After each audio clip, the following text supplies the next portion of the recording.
Earlier you mentioned that some accounts and assets can transfer outside of a will. How important is it to coordinate beneficiary designations, account titles, and estate documents so that they all work together?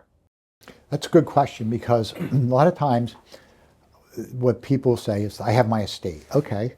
Now, if you have a will and a will is admitted to probate, it's the administration of the estate for those assets that are inside or in your name individually that pass through the estate. You have assets that are non-probatable assets, which, Nick, you just brought to my attention. They pass outside of the estate. You say, well, what's the distinction? How do I tell? Well, your assets that pass outside of the estate have designated beneficiaries. For example, a life insurance policy. You have a designated beneficiary, contingent beneficiary. You may have an IRA that is paid on death. You may have an annuity. You may have an investment account that has designated beneficiaries.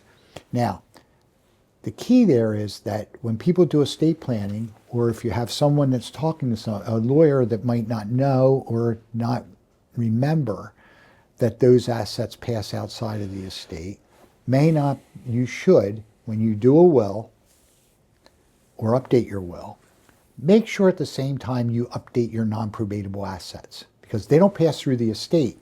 And many times you don't think of them outside of it.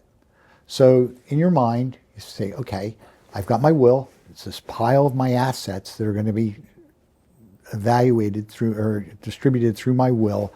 Then I have these designated beneficiaries.